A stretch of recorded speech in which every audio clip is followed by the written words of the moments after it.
Harka fuunee kabajamtoota daawwattoota keenyaa kamisaa Adoolessa 16 Etv Afaan Oromoo irraa odeeffannoo bifa biyyaa guyyaa kanaaf qindeeffanne sin biraan geenya.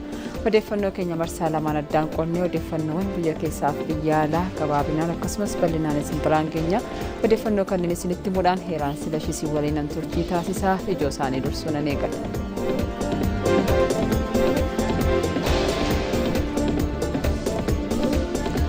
Yaa'ii marii biyyaalessaa wal dhaggeeffachuu fi waliigalteen adeemsifamaa jiraachuu Koomishinii marii biyyaalessaa Profeesar Masfin Ariyaa himan.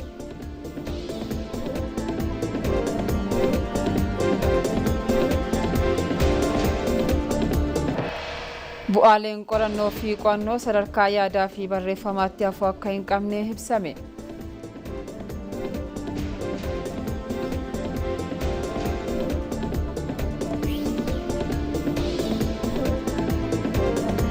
Bulchiinsi daandiiwwan Itoophiyaa walitti hidhamiinsa dinagdee fi hawaasummaa Itoophiyaa cimsuu keessatti qooda olaanaa bahachaa jiraachuun himame.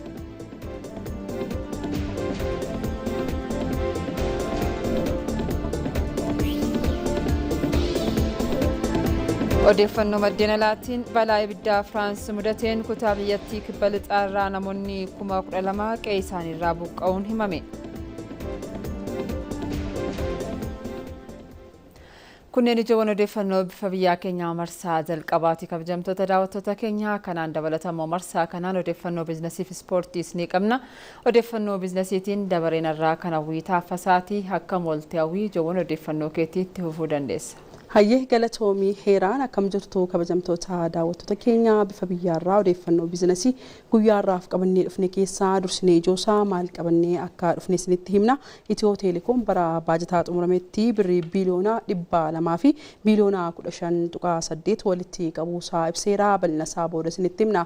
Odeeffannoo keenya kan birootiin biiroon galiiwwanii bulchiinsaa magaalaa Finfinnee bara baajataa 2019tti galii birrii biiliyoona 500 fi biiliyoona 2 torba walitti qabuu fi karoorfatee hojjechaa jiraachuu ibseera. Kanas bal'inasaa booda isinitti himna. Odeeffannoo keenya kan birootiin godina Jimmaatti bara baajataa 2018tti qonnaan bultoota 1,600 ol gara investimentiitti ce'uun isaanii ibsameera. Kanaaf kan biroo qabanne bal'inasaan booda walitti deebina. Hayyee galatoomii hawwii bal'inasaaf gara boodaatti walitti deebina. Kabajamtoota daawwattoota keenyaa odeeffannoo ispoortii ijoowwan isaanii nu biraan ga'uuf immoo Mustafaa Nurallaa asitti argama. Akka mooltee Mustafaa ijoowwan odeeffannoo keetii daawwattoota biraan ga'uu dandeessa. Tole galatoomii heeraan olli olchanii akka moolteen kabajamoota daawwattoota keenyaa bifa biyyaarraa booda bal'inaatiin gabaddee kan deebi'u odeeffannoo ispoortii amma gabaabinaatiin eeruus ni kennuutiif biyya keessa yoonkoo jila atileetiksii umrii 20 gadii Itoophiyaa shaampiyoona atileetiksii waggaa 20 gadii irratti hirmaatuuf leenjiin umrii burjaajisuu irratti wal qabatu kennamaa fi akka jiru himameet kan jiru. Kanaatiin ala odeeffannoodhuma atileetiksii wal qabatuutiin atileetiksiin addunyaa fiigicha maaraatoon London irratti atileetota sa'aatii fooyyaa riikaardii bakkichaa akkasumas kan addunyaa qabataniitiif beekamtii yookiin ammoo mirkaneessa kenneet kan jiru Taagista Safaatii fi atileetiin Keeniyaa Sabsaansaween riikaardii maaraatoon Londoniitiin qabamee ture akkan akka addunyaa fooyyessuun isaanii kan yaadatamudha. Kanaatiin alatti Ali Ahmed gara Itoophiyaa dhufuun isaa kan yaadatamudha. Taphataan kilaba Norwich City yookiin ammoo garee biyyaalessa Kaanaadaa kilaba tokkootiif Itoophiyaa keessatti ambaasaadara akka ta'e taasisee kan jiru. Kunis egaa kilaba kamiitiif Ali Ahmed ambaasaadara akka ta'e kan jiru booda qabannee kan walitti deemnu ta'a. Jijjiirraa taphattootaatti wal qabatee ammoo taphataan Manchester United irra gidduu duraanii Kaasmiroon Inter Miyaamiitti makamuu egaa ifatee kan jiru.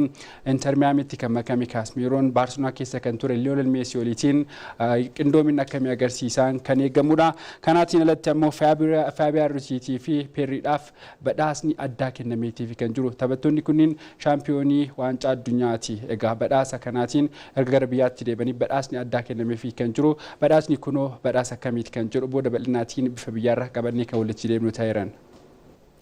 Lamaan keessaniinuu guddaa galatoomaa bal'inasaaf gara boodaatti walitti deebina. Kabajamtoota daawwattoota keenyaa ceesisaan booda walitti deebina.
Oduu keenya jalqabaatiin ministeerri muummee itti aanaa Tamasgeen Xuruunaa pirezidaantii Gaanaa Joon Diraamanii Mahamaa waliin mari'atan.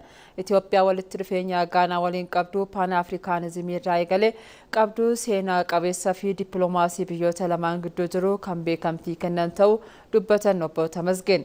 Yaa'in adda damee fayyaa hooggantoota gamtaa Afrikaa cinatti pirezidaantii Gaanaa Joon Diraamanii Mahamaa waliin Juubii Haawusiitti dhimmoota gamlamee fi hardicha irrattis mari'ataniiru.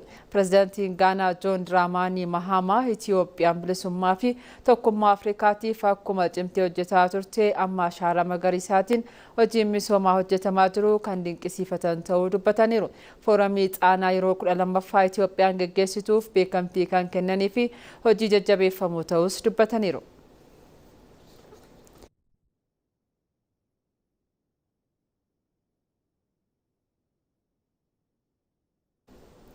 Yaa'in marii biyyaalessaa wal dhaggeeffachuu fi waliigalteen adeemsifamaa jiraachuu Koomishinarrii Marii Biyyaalessaa Piroofeesar Masfin Aariyaa himan. Koomishinarrii olaanaan Koomishinii Marii Biyyaalessaa Piroofeesar Masfin Aariyaa ibsa kennaniin yaa'in marii biyyaalessaa karaa jajjabeessaa ta'een gaggeeffamaa jira jedhan. Mari'attoonni garee kudhaniin qoodamuudhaan mari'achaa jiraachuu kan himan kunis mari'attoota gidduutti wal dhaggeeffachuu fi wal hubachuu gabbisaa jira jedhaniiru. Guyyaa boruus gareelee miseensa 10 bu'aa marii isaanii garee miseensota 50f akkasumas gareelee miseensa 50 immoo bu'aa marii isaanii mari'attoota 250f kanneessan ta'uu ibsaniiru. Hirmaattonni marichaa ergaawwan miidiyaalee hawaasaa irratti dabarsanii fi odeeffannoowwan ilaalchisee of eeggannoo barbaachisaa gochuu akka qabanis dhaamaniiru.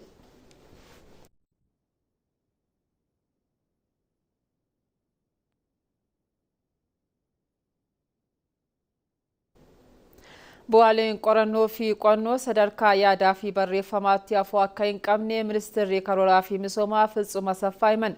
Murteewwan imaammataa fi misoomaa sadarkaa Afrikaatti murtaan sadarkaa fooyyaatti ceesisuudhaaf odeeffannoo fi bu'aalee qorannoo dhugaa hirmaachisaa fi ifa ta'e irratti hundaa'uu akka qabanis Dr. Fitsum ibsaniiru. Yaa'ii odeeffannoo sagantaa fi ragaa 14ffaa irratti kan hirmaatan ministeerri karooraa fi misoomaa Dr. Fitsum Asaffaa yaaddoo jijjiiramni teekinooloojii ariifatan jijjiiramni qilleensaa fi guddina lakkoofsa uummataa hordofsiisuu dandamachuudhaaf odeeffannoowwan qorannoo sirnaan fayyadamuun murteessaadha jedhan. Bu'aaleen qorannoo fi qo'annoo kallattiidhaan murteewwan baajetaa sagantaalee mootummaa fi gara hojiilee misoomaatti hiikamuu akka qaban seeraniiru. Daayireektarri Inistituutii Qorannoo Imaammata Itoophiyaa Fiqaaduu Tsaggaa gama isaaniin murteewwan imaammata Itoophiyaa misooma biyyaalessaa fi bulchiinsa gaarii mirkaneessuudhaaf saayinsii fi bu'aalee qorannoo irratti hundaa'uu akka qabu ibsaniiru.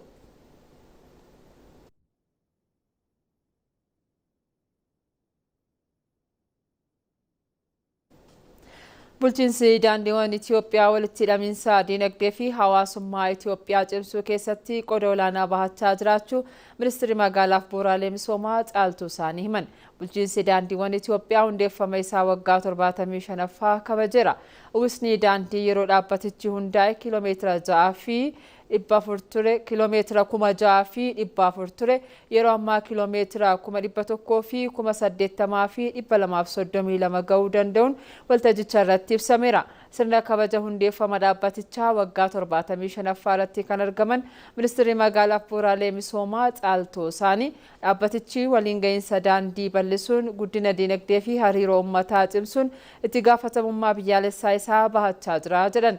Magaalotaa fi baadiyyaa gidduutti misoomni haqa qabeessi akka jiraatu daandiiwwan qooda olaanaa qabaachuu kan ibsan adde caaltuun daandiiwwan ijaaraman qulqullina isaanii kan eeggatan akka ta'u ministeerichi tumsa barbaachisu ni taasisas jedhaniiru. Bulchaan baankii biyyaalessaa fi walitti qabaan boordii bulchiinsa daandiiwwan Itoophiyaa Iyyoob Takkaalin gama isaaniin mootummaan xiyyeeffannoo addaa kennuun damichi akka guddatu hojjechaa jiraachuu ibsan. Daayireektarri bulchiinsa daandiiwwan Itoophiyaa Injiinar Muhammad Abdurrahmaan dhaabbatichi teekinooloojiiwwan ammayyaan deeggaramuun hojjechaa jiraachuu dubbataniiru.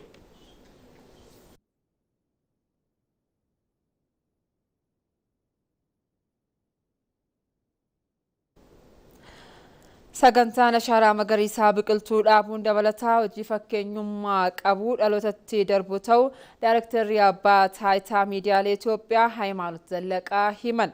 Abbaan Taayitaa Miidiyaalee Itoophiyaa qaamolee qooda fudhattoota waliin ta'uudhaan mata duree abdii haadhaamnu jedhuun magaalaa Finfinneetti biqiltuu ashaara magariisaa dhaabeera.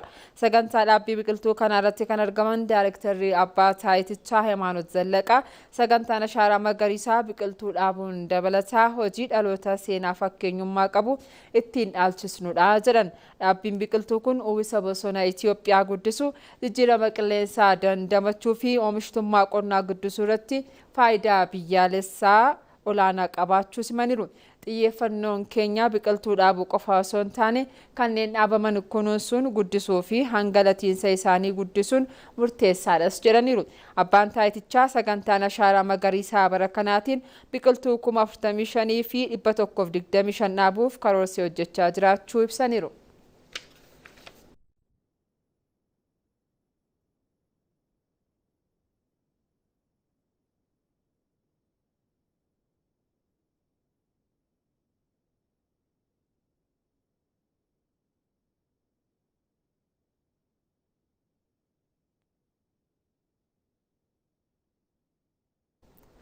Bara baajataa 2019 hojiileen seera kabachiisuu fi bulchiinsa gaarii hojjetaman nageenya magaalattii mirkaneessuuf dandeessisu biiroon bulchiinsa nageenyaa fi tasgabbii magaalaa Finfinnee beeksise. Hooggantuun biiroo bulchiinsa nageenyaa fi tasgabbii magaalaa Finfinnee Liidiyaa Girmaa sagantaa gamaggama raawwii fi beekamtii kennuu irratti argamuudhaan ergaa dabarsaniiru. Dameelee bulchiinsa gaarii tajaajila uummataa fi biroon bu'aan qabatamaan galmaa'us ibsan. Bara baajataa 2018 taateewwan amantaa aadaa fi uummataa geggeeffaman namoota miiliyoonaan hirmaachisan karaa nagaan keessummeeffamuus dubbatan. Kunis Finfinneen fakkeenya nageenyaa fi tokkummaa sabdaneessaa akka taatu akkasumas ga'umsa turizimii fi konferensii addunyaa filatamtuu taasisuuf gahee olaanaa baachuu ibsan. Hojiin nageenya uummataa hirmaachisuun hojjetameen milkaa'inni argamuu fi damee daldalaanis daballii gatii hin malleettisuu, daldala seeraan alaa to'achuu, haaromsa eeyyama daldalaa fi raabsa boba'aa irratti bal'inaan hojjetamaa turu hooggantuun biiroo bulchiinsa nageenyaa fi tasgabbii Finfinnee Liidiyaa Girmaa himaniiru. Waltajjii gamaagama raawwii kanaan dhaabbilee raawwii olaanaa galmeessaniif beekamtii fi badhaasni kennameera.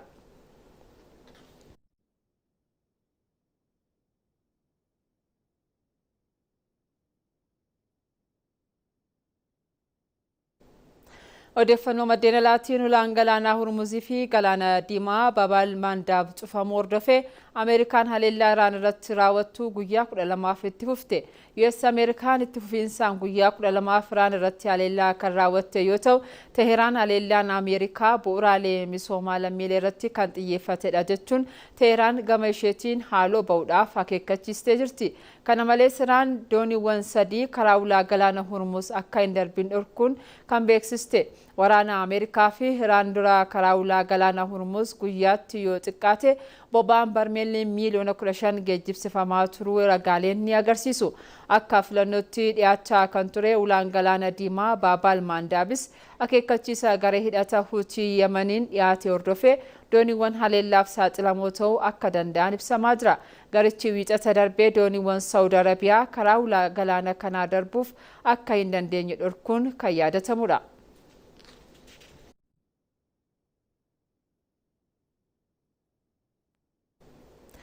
Balaa ibiddaa Firaansi mudateen kutaa biyyattii kibba lixaarraa namoonni 12,000 qe'ee isaaniirraa baqachuun himame.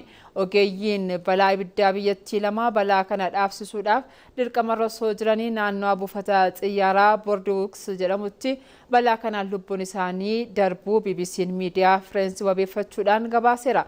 Balaa kanaan lafti hektaarri 2,400 ol barbadaa'u mootummaan bulchiinsa Giroond jedhamu ifoomseera. Mootummaan Fireensi balaa kanaan wal qabatee uummanni motora ho'aa fi elektiriikiitti akka hin fayyadamne dhorkuu fi daandiiwwan hedduu akka cufaman murteessuun isaa beeksiseera. Hojjettoota balaa ibiddaa lamaa wayita balaan kun mudate hedduuniin ala hanga kamisaarraatti balaa kanaan namni lubbuu dhabee akka hin jirre himameera. Balaan ibiddaa kun haaluma wal fakkaatuun Itaaliitti mudate lubbuu hojjetaa ittisa balaa ibiddaa tokko galaafachuu BBC'n gabaaseera.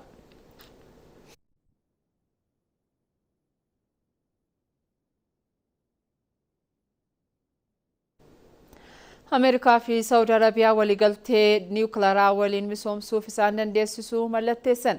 Waliigalteen kun isa guddaa fi seena qabeessa ta'uudha kan himame. Waliigaltichi niwukilarii dhimma nagaaf oolu misoomsuu fi oomishuu irratti kan xiyyeeffatudha.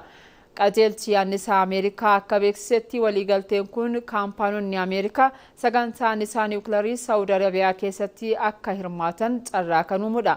Kana malees waliigaltichi Saawud Arabiyaan yuuraaniyeemii gabbisuun warshaa annisaatiif akka oolchitu ishii dandeessisa. Niwukilararraa boombii yookaan dhukaa oomishuufis akka gargaaru himameera.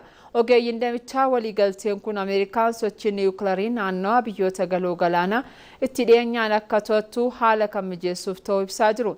Ameerikaa fi Saawud Arabiyaan waltumsa misooma annisaa niwukilarii kanaan dabalataa nageenya naannawaa galoo galaanaa wajjin eeguufis waliigalaniiru. Mootummaan Saawud Arabiyaas gama isaatiin waliigalteen kun qaama waltumsa damee annisaa biyyoota lamaan gidduu jiru akka ta'e eeruudhaan waliigaltichis hoogganaan Saawud Arabiyaa sadaasa darbee Waashingtan DC daawwachuu hordofee kan mallatteeffame ta'uu ibsameera.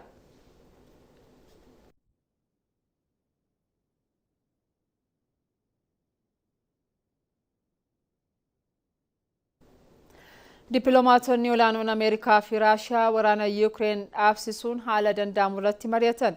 Dippiloomaatonni kunneen walgahii waldaa biyyoota Eeshiyaa bahaa yookaan Association of South East Nations Philippines Maanilaatti taa'amaa jiru irratti wal arguudhaan dhimma waraana Yuukireen irratti kan mari'atanidha jedhameera. Haaluma kanaan ministeerri dhimma alaa Ameerikaa Maarko Ruubiyoo fi ministeerri dhimma alaa Raashiyaa Sergey Lavrov sa'aatii walakkaadhaaf dhimmicha irratti mari'achuu isaanii miidiyaan Raashiyaa gabaaseera. Mariin dippiloomaatota biyyoota lamaanii kun erga pirezidaantii Yuukireen Vladimir Zelenskiin mariin waraana Yuukireen dhaabsisuudhaaf taasifamaa ture addaan citee deebi'ee akka itti fufuu dippiloomaatota Ameerikaatiif waamicha dhiyeessaniin booda kan gaggeeffame ta'uun himameera.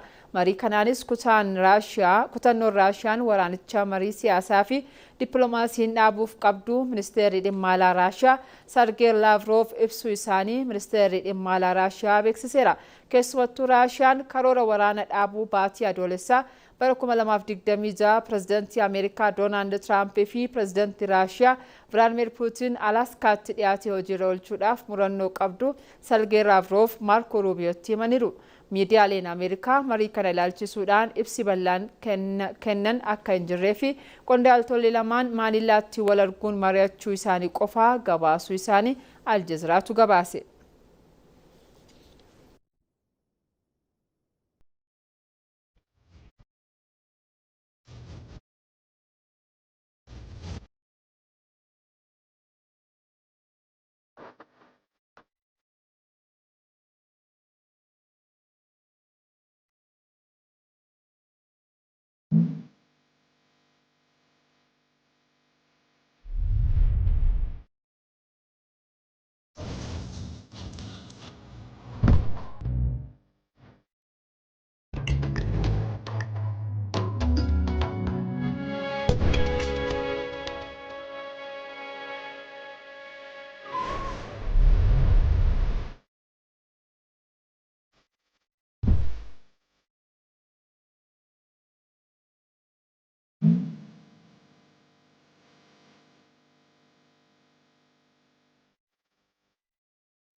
Etv Afaan Oromoo irraa odeeffannoo bifa biyyaa kamisaa galgala marsaa jalqabaatti kan daawwachaa jirtanii amma immoo odeeffannoo biizinasii fi ispoortii bal'inaan isin biraan geenya ana ba'uliin gara boodaatti walitti deebina.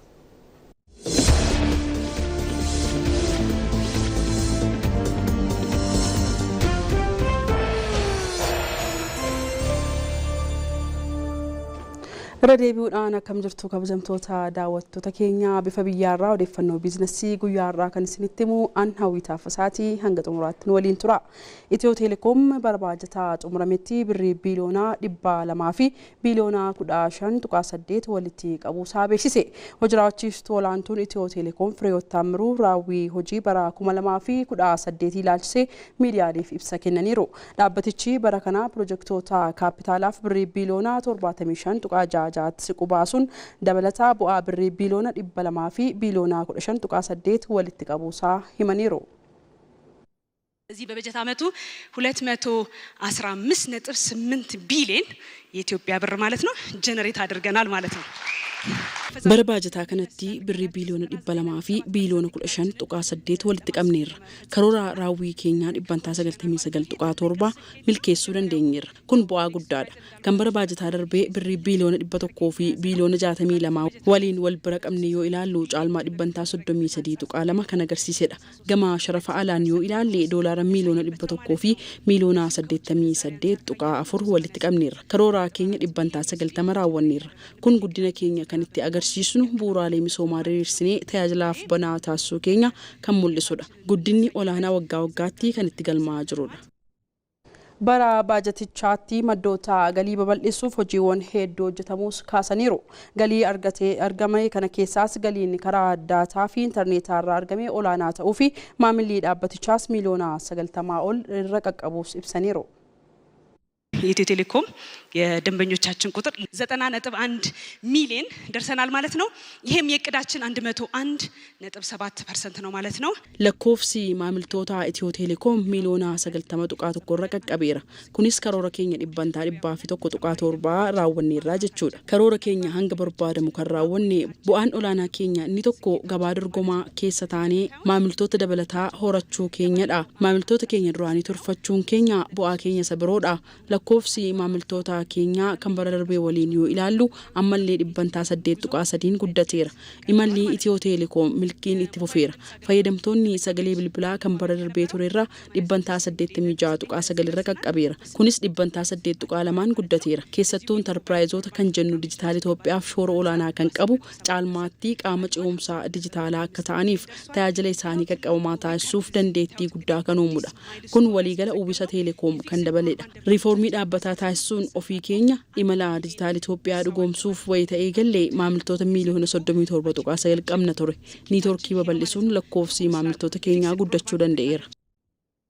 ቢሮን ገሊወኒ ቡልቺንሳ መጋላ ፍንፍኔ ኬና ታያጅላ ቴክኖሎጂን ደገረሜ ኦጂራ ኦልቹፊ ኦጂ ሴራ ከበቺሱ ጭማቴ ወጀቹን ከሮራ ገሊ በረባጀታ ደርቤፍ ቀበሜ ጉቱማን ጉቱቲ ሚልኬሴራ ቢሪቺ ኦጅማተ ከና ጭምሱን በረባጀታ ኩመለማፊ ኩዳ ሰገሊቲ ብሪ ቢሊዮና 500 ፊ ቢሊዮና ለመጡቃ ቶርበ ወልቲ ቀቡፍ ከሮርፈቴ ሆጂቲ ሴኔራ ደበለተ ቀምና ቢሮን ገሊወኒ ቡልቺንሳ መጋላ ፍንፍኔ በረባጀቲቻት ገሊ ወልት ቀቡፍ ከሮርፈቴ ሚልኪን ጥሙሬራ ቴክኖሎጂ አማያ እንደገረሙን ከፈልቶታ ግብራፍ ታያጅላ ሲአታ ከኑኒሳ ከፈልቶታ ግብራ ውላኑን ግብረ ኢሳኒ የሮን አከከፈለኒ ፊ ገሊ ፎያቴ ወልት ቀቡፍ ደንዴሲሴራ በከፍተኛ ግብር ከፋዮች ቅርንጫፍ ጽሕፈት ቤት ከፍተኛ ዋጅረ ደሜ ከፈልቶታ ግብራ ኦላኖ ነሞታ ግብረ ሰደርካ ኦላናን ከፈለን ትጅሩ ወይታማ ገረ ከፈልቶታ ግብራ ኩበተኮ ፊ ዲበተኮ ስቀን ትጅሩ ኢሳንራ ግብረ ከነ ከወልት ቀባጅሩ ከኒ tajaajila keenya teknooloojiin kan deeggaram gibira kan kaffalan kan beeksisan waraqaa qulqullinaa kan gaafatan raabsa murtoo keenyaas dabalatee karaa dijitaalaa teknooloojii fayyadamnee tajaajila kennaa jirra. Tajaajilichi teknooloojiin deeggaramuun tajaajilamtoonni qisaasamaa fi baasii mallee isaa muudachaa ture hambiseeraa fi kunis galii magaalittiin maddisiistu seeraan walitti qabuuf dandeessiseera. ዛሬ የመጣው ግብር ለመክፈል ሀራ ከነን ዱፌ ግብረ ከፈሉፊ አከተሳ ከራ ኦንላይኒ ረኮሌ ተኮ ጅረን ስሪቱ በቹን ከፈልቲ ራወቹ ፈንዱፌ ኩን ከራ ኦንላይኒ ተውንሳ ባየኑ ፈየዴራ ከናንዱራ በሬፈማን ወረቃን ሆጀኔ ፊዳቱሬ ወይታ ዱፍኑትስ ሂሪራ ቀበቱሬ አመገሩ ቢሮ ገራገራቲ ከራ ኦንላይኒ ዋንቴፍ ዋን ሄዱ አቺት ጥሙሩን ከራ ኦንላይኒ ከፈልቲ ራወኔ ዱፉ ቆፋፍ ዋንቴፍ ሂሪሪ ዱራን ቱሬ ይራቴራ አራዳ ህንጻ ፒያሳ እዛ ሄደን ነበር መንከፍለው እዛ ደግሞ ብዙ ወረፋዎች አሉ ግብረ ኬኛስ ገሞ አራዳ ዴምኔ ከፈላቱር አቻሞ ሂሪረ ሄዱ ቱር አመ ሞቱማ ሰነኑ ፋምቢሴ ከራ ዲጂታላ ኑፍ ታሲር አመ ከነን ዱፌፍ ሲስተምኒ በከቶኮ ቶኮቲ ኢሰነ ረኪሴ ስሬሱ ፈንዱፍ ሆጂ ኬኛስ ባይኤ ሲያታኑፍ ጎዴራ በረባጀቲቻቲ ሚልካይኒ ሰሳቢ ገሊ ግብራ ገልማኤ ሶሶቺ ሚሶማቲ ፉይንሰ ቀቡ ደገሩ ፊ ታያጅለ ጅራቱታፍ ከነሙ በበልሱፍ ደንዴቲ ጉዳው ሜራ የአዲስ አበባ ከተማ አስተዳደር ገቢዎች ቢሮ በዋነኛነት በአዋጅ የተሰጠው ተልእኮዋል ቢሮን ገሊወኒ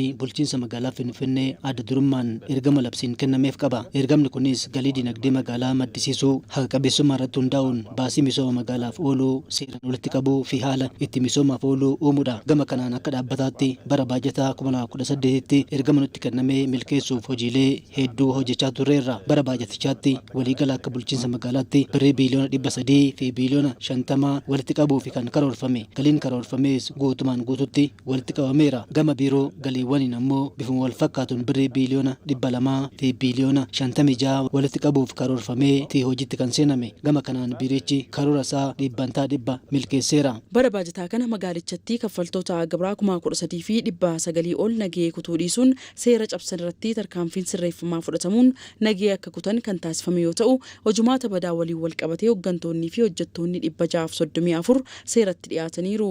Hojii tajaajila dijitaalaa fi seera kabachiisuu ka'umsa godhachuun bara baajataa 2019tti galii birrii biiliyoona 500 fi biiliyoona 2.7 walitti qabuuf karoorfamee hojiitti seenameera. በ2019 በጀት ዓመት በአጠቃላይ በከተማ ደረጃ ወደ 500 akka sadarkaa magaalaatti waliigalaan bara baajataa 2019tti gara birrii biiliyoona 500 fi biiliyoona 2.7 yookaan walakkaa tiriliyoona walitti qabuuf kan karoorfame. Akka biiroo galiiwwaniitti ammoo gara birrii biiliyoona 300 fi biiliyoona 80 walitti qabuuf karoorfamee hojiitti seenameera. Kun ammoo adda durummaan diinagdeen magaalaa keenyaa dachaan dammaqaa jiraachuu agarsiisa. Galii waliigalaa magaalaan qabdurraa dhibbantaa 72 kan ta'u misooma magaalaaf oolaa jira. Misoomni kun ammoo galii magaalaaf dandeettii guddaa uumaa akka deemuu itti yaadameera. Bara baajatichaatti biiroon galiiwwanii bulchiinsa magaalaa Finfinnee milkaa'ina galmeessee cimsee itti fufuun hojii to'annoo nagee dabalatee tarkaanfiileen seera kabachiisuu cimee akka itti fufuu eerameera. Godina Jimmaatti bara baajataa 2018tti qonnaan bultoonni 1,600 ol gara investimentiitti ce'uu isaanii waajjirri investimentii fi indaastirii godinichaa beeksise. Itti gaafatamtuun waajjirichaa Zaaliqaa Bulaa dandeettii investimentii godinichaa gara misoomaatti jijjiiruuf hammattoon seeraa fi hojimaataa diriirfamuu ibsaniiru. Haaluma kanaan bara baajataa kana keessa misoomsitoonni 1,739 dameewwan qonnaa intarpiraayizotaa giddugaleessaa fi waldaalee hojii gamtaa irratti bobba'anii turan qabeenya horachuun gara investimentiitti ce'aniiru. Investoroonni kunneen kaapitaala birrii biiliyoona 5.4 galmeessuun gara investimentiitti ce'uu isaaniis eeraniiru. Lafti hektaara 8,000 fi 27 kan kennameef yoo ta'u, misoomsitoonni damee irratti bobba'an irratti akka milkaa'aniif liqaan birrii miiliyoona 100 fi miiliyoona 20 kennamus eeraniiru. Piroojektonni kunneen guutummaan guutuutti yeroo hojiitti seenan lammiilee 22,000 ol ta'aniif carraa hojii dhaabbii fi yeroo kan uumu ta'uunis ibsameera.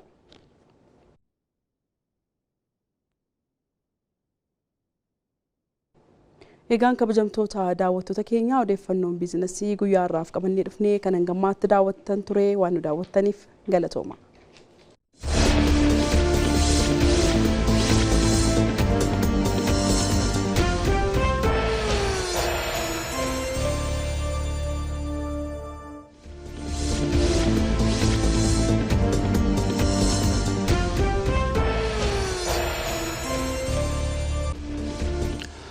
Har'a deebiitiin akka mul'atan kabajamoo daawwattoota keenya bifa biyyaarraa amma dabareen odeeffannoon ispoortiitii Mustafaan Wallaati hanga turmaataatti nu waliin turan affeerraa keenya.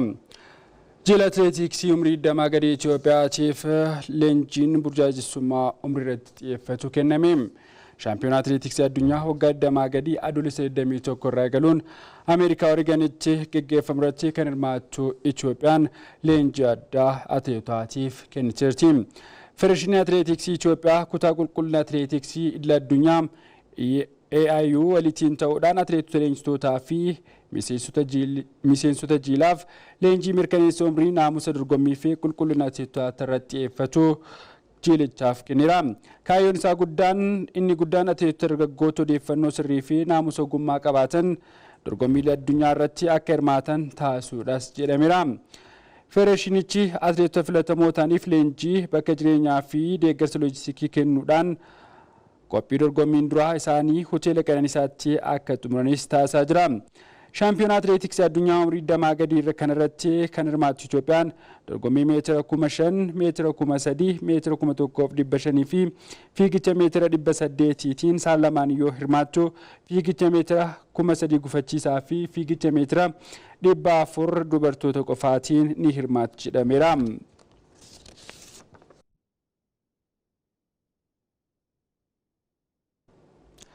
Riikaardiin Taaggastaa Safaatii fi Sabistaan Saawwiin maaraatoon Londaniitiin qabatan ragga'eefi atileetiksiin addunyaa ji'oota 5 jalqaba 2026 keessatti riikaardii addunyaa olaanoo torbaa fi riikaardii atileetiksii shaampiyoonaa atileetiksii addunyaa waggaa 20 gadiin galmaa'e tokko raggaasuu ifa taasiseera.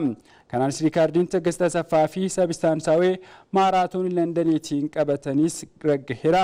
Yeroo jalqabaaf maaraatooniitiin sa'aatii riikaardii addunyaa ta'e sa'a 1 daqiiqaa 59 fi sekondii 30 maaraatoonii Londaniitiin kan galmeesse atileetiin Keeniyaa Sabistaansaawee fiigicha garaagarummaa sekondii 11 qofaatiin yoomiif qajeelchaa caaluutiin xumureen abbaa riikaardii maaraatoonii addunyaa ta'uutiin raggaheefira. Akkasumas fiigicha maaraatoonii London bara kanaan riikaardii mataa ishee kan fooyyessite atileet Teggesta Asaffaa fiigichi sa'aatii 2 daqiiqaa 15 fi sekondii 41 xumurteen riikaardii dubartoota qofaatiin galmaa'ee ture sekondii 9 fooyyessitees harkatti galfatteerti.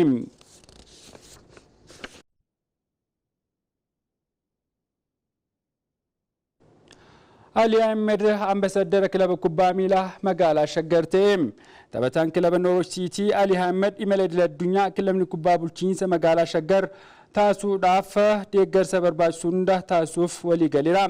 Miseensa garee biyyaalessa Kaanaadaa kan ta'e Ali Ahmed kaleessa qondaaltota olaanoo magaalattii duratti itti gaafatummaa kana fudhateera. Maatii Itoophiyaa irraa Kaanaadaatti kan dhalate taphatichi imala idil addunyaa kilaba kubbaa miilaa magaalaa Shaggar dhugoomsuudhaaf qooda isaa akka baatu beeksiseera. Erga hundeeffamee yeroo gabaabaa kan ta'e kilabni kubbaa miilaa magaalaa Shaggar muuxannoowwan idil addunyaa akka argatu taphoota alaa mijeessuu fi gurmaa'insa kilabaa ammayyaa akka qabaatuuf muuxannoo akka argatuuf qooda isaa akka baatu Aliin waadaa seeneera. Badhaasni kabajaa mallattoo magaalaa Shaggar qabu kantiibaa magaalaa Shaggar Dr. Tashoomaa Addunyaatiirraa Ali Ahmediitiifis kennameera.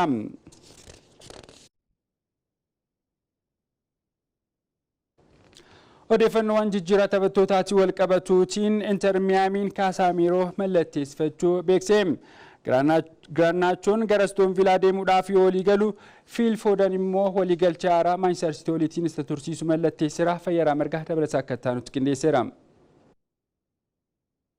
Premier League in England bara dorgommii 2026-2027 eegalamuuf yeroo ji'a tokkoon caalle kan hafe yoo ta'u kilaboon liigichaa garee isaanii cimsuuf jijjiirraa ganna kanaa si'oominaan itti fayyadamaa jiru. Kilaboota Premier League keessaa bara darbe yeroo ulfaataa kan dabarsee fi hanga xiqqoof liigicha keessatti kan hafe Tottenham Hotspur taphattoota cimoo hedduu garee isaatti dabaluun of cimsaa jira. Hanga ammaatti taphattoota haaraa lakkoofsaan 6 ta'an maallaqa paawundii miliyoona 237 baasuun garee isaatti kan dabale Tottenham Hotspur leenjisaan garichi Premier League irraa akka gadi hin buune baraare Roberto Di Zerbiin ibsa kennaniin ammallee taphattoota haaraa mallatteessuuf kan jiran ta'uu dubbataniiru. Tottenham Hotspur Sandro Tonali maallaqa guddaa paawundii miliyoona 100 baasuun mallatteessifachuu dabalatee taphattoota kanneen akka Maatiyaas Fernandezii fi Jaan Paal Vaaneekiif maallaqa guddaa baasuun garee isaatti makeera. Taphattoota kanneen akka Andy Robertson, Marcos Senesi fi Martin Dubravka immoo jijjiirraa bilisaan fudhachuun garee isaa cimsuurratti argama. Oduu jijjiirraa taphattoota kan biraan taphataan saara gidduu Manchester United fi garee biyyaalessa Biraazil Casemiro gara Major Soccer League'itti imaluun Inter Miami mallatteesseera. Taphataan cimaan Real Madrid fi Manchester United duraanii Casemiro Inter Miami waliin waliigaltee hanga bara faranjootaa 2027 isa tursiisu kan mallatteessu ta'u kontiraanni kun hanga bara faranjootaa 2029 tti dheerachuu danda'as jedhameera. Bara dorgommii darbee Manchester United waliin gargar kan ba'e Casemiro waancaa addunyaa 2026 biyya isaa bakka bu'uun taphachuu danda'eera. Oduu gama biraan immoo Phil Foden waliigaltee haaraa Etihad keessa waggaa 4 isa tursiisu mallatteesseera. Akka Sky Sport gabaasetti taphataan saara fuulduraa lammii England Phil Foden kilaba ijoollummaa isaa irraa eegaluun keessatti guddate Manchester City waliin waliigaltee haaraa hanga bara faranjootaa 2030 isa tursiisu mallatteesse. Waliigalteen kun waliigaltee biraa kan waggaa tokkoof Etihad keessa tursiisu kan dabalatu yoo ta'u taphatichi gara fuulduraatti taphattoota murteessoo saara fuulduraa kilabicha cimsan keessaa tokko ta'a jedhameetu eegama. Odeeffannoo jijjiirraa taphattootaa kan biraan Aston Villaan Alejandro Garnacho Chelsea irraa ergisaan fudhachuuf waliigaltee irra ga'uun himameera. Maallaqa qaalii ta'een Roojersii Chelseaf dabarsee kan kenne Aston Villaan Garnacho immoo ergisaan fudhachuuf waliigaltee irra ga'uu The Athletic gabaaseera. Leenjisaan Aston Villaa Unai Emery'n taphataa kana mallatteessifachuuf yeroo dheeraa barbaadaa kan ture yoo ta'u taphatichi ga'umsa gaariin dhaabbiin kan itti futaanaan bitachuudhaan waliigaltee waggaa 4 ni mallatteessu jedhameera. Ganna 22 kan ta'e Garnaachoon Chelsea keessatti carraa hiriiree taphachuu yeroo hedduu kan hin arganne yoo ta'u leenjisaan Chelsea Xavi Alonsoon taphatichi kilaba haaraa akka barbaadatu eeyyamuuf himameera. Taphataan saara fuulduraa Manchester United duraanii turtii isaa Chelsea keessatti dabarseen galchii 8 qofaa kan lakkoofse yoo ta'u ga'umsa isaa duraatti deebi'uuf amma gara Villa Parkitti imaleera. Odeeffannoo biroon Liverpool Arsenaliin barbaadamaa kan ture Bradley Barcola oolaa PSG irraa mallatteessifachuuf waliigalaa jiraachuu zeesan gabaaseera. Arsenaalii fi Manchester United immoo taphataa isaara gidduu Bournemouth Alexis Scott mallatteessifachuuf waliin dorgomaa jiru jechuun barruun Mirror gabaaseera. William Saliibaan yeroo dheeraatiif dirra akka fagaatu himame. Taphaticha miidhamaan kenname Arsenaal tajaajila William Saliibaa yeroo dheeraatiif akka hin arganne mirkaneesseera. Gabaasonni ba'an akka agarsiisanitti Saliibaan miidhama samuudateetiif tajaajila baqaqsanii yaaluu hin taasisu jedhameera. Haa ta'u garuu yeroo dheeraa fudhachuudhaan miidhamarraa bayyanachuudhaaf akka turus himameera. Baatii 4 hanga 5 dirreen fagaata kan jedhame William Saliibaan tapha waancaa addunyaan Firaans Ispeeniitiin injifatamte irratti miidhamee dirree bahuun isaa kan yaadatamudha.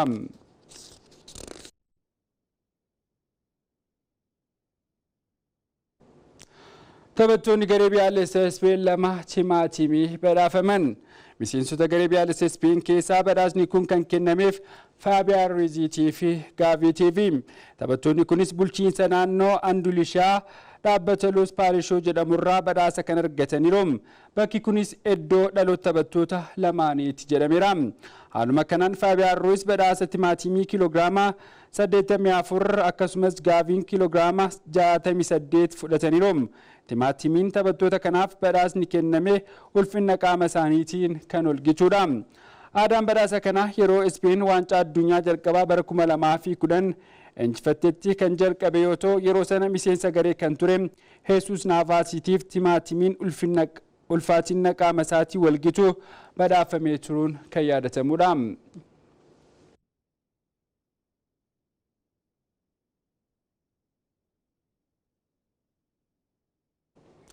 Agan kabajamoo daawwattoota keenya Etv Afaan Oromoo bifa biyyaarraa gabaabinaa fi bal'inaan galgala kanaaf kanneen qindeeffannoo odeeffannoo ispoortii kanneen gammaatti hordofaa turtanidha.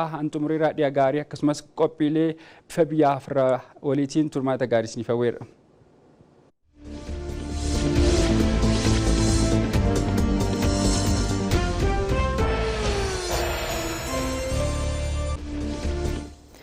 Hawwitaa Fasaa fi Mustafaa Nurallaadhaan guddaa galatoomaa ittiin jecha kabajamtoota daawwattoota keenya kanatti aansuudhaan immoo guyyootatti yaalan haala qilleensa magaalota gurguddoo biyyattii simbiraan keenya daawwannee walitti adeemnu.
kabajamtoota daawwattoota keenya odeeffannoo bifa biyyaa keenya marsaa jalqabaa sa'aatii 12 irraa eegalee simbiraan gaatorree gara golabaatti fidaatee kan jiru osoo golabin dura garuu marsaa lammaffaa dhukooduu keenyaan dhimminoo xiyyeeffannaadhaan simbiraan keenyu dhimma yaa'ii marii biyyaalessaa Itoophiyaan itti jirtudha. Itoophiyaan mari'achaa jirti.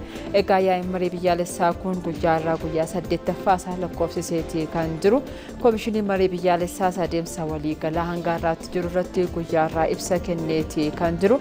Dhimma kana bal'inaan dhukooduu keenyaan yookiin immoo odeeffannoo bifa biyyaa keenya marsaa lammaffaan bal'inaan simbiraan keenya ammaaf odeeffannoo bifa biyyaa marsaa jalqabaa asumarratti goolabnaa daqiiqaa muraasaan booda walitti deebina. Turtiin keessan Etv Afaan Oromoo waliin haa ta'u.